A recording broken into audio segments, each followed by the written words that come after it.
අපි hina වෙවි කරන්නේ නැහැ පුතා. හොඳේ. ගෞරවයෙන් වැඩම ආදාළ අපි දෙමු සිරිපාල කියලා නේද? අපේ මුහුණේ ඉරියව්ව ඊටාම සංවේදී වෙන්න ඕනේ. ගෞරවයෙන් වැඩම ආදාළ අතිපූජනීය ගරුතර මහා සංඝරත්නයේ අපි මංගල සභාවක නම් සාමාන්‍යයෙන් කවියක් දෙකක් කියනෝනේ. අවමංගල්‍ය අවස්ථාවක අපි කතා කරන්නේ කොහොමද සාමාන්‍යයෙන් පුතේ?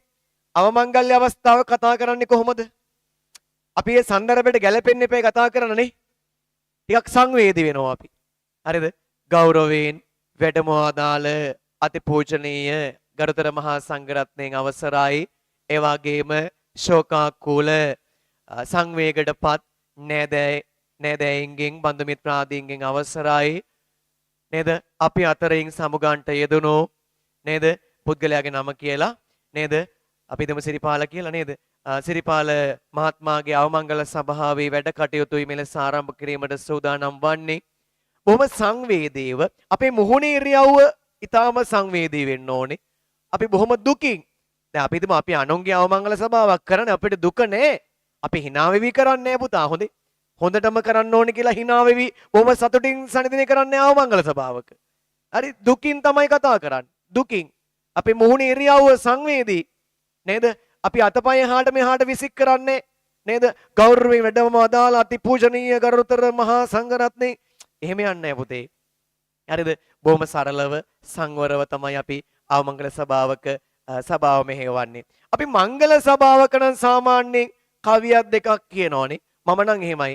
අවමංගල සභාවේ නම් කවි කියන්නේ නැහැ. කවි කියන්නත් පුළුවන්. දුක මුසු කවි කියන්න ඕනේ. හැබැයි මංගල සභාවක නම් මම කවි කියනවා ගොඩක් වෙලාවට. මංගල සභාව කියන්නේ පුතේ සතුට විනෝදය නේ කෙලිම එන්ටර්ටේන්මන්ට් නේද? සතුට විනෝදයත් එක්ක මූලිකව බැඳිච්ච ක්‍රියාවලියක් තමයි පුතේ මංගල සභාව කියන්නේ. නේ? මංගල සභාවක නම් අපි hina වෙලා. මංගල සභාවේ දුකින් කතා කරන්නේ නෑනේ. නේ? මංගල සභාවේ දුකින් කතා කරන්නේ. දුකින් වුණොත් ඒ පාර වෙන දෙයක් හිතයි. හරිද? එතකොට අපි බොහොම සතුටින් තමයි මංගල සභාව ආමන්ත්‍රණය කරන්නේ. සාමාන්‍යයෙන් අපි කවියක් එහෙම කියනවා. මම නම් කවියක් කියනවා. හරි? මොකද්ද මේ කවි කිහිපයක් මේ මංගල සභාව මෙහෙවද්දි මංගල සභාව ආරම්භ කරද්දි කවි කිහිපයක් කියනවා. රයිට්? මම එක කවියක් ඕනනම් කියන්නම්. අවසර යුවතිපති ඔබ හට බැති පෙමින දැනගෙන මෙවන් මොහොතක ඇති වටින කම යුවලට දෙන්න ශිර්වාදය එක සිටින අවසර පතමි මංගල සභයෙන් සැමට අවසරයි වාසනාවන්ත පින්වන්ත කුල කුමරු පින්වන්ත කුල කුමරිය යුවතිපතීන් දෙපළගෙන් අවසරයි. ඒ වගේම මේ අවස්ථාවට සැපමිනි සියලුම සම්භාවනීය අමුත්තන්ගෙන් අවසරයි.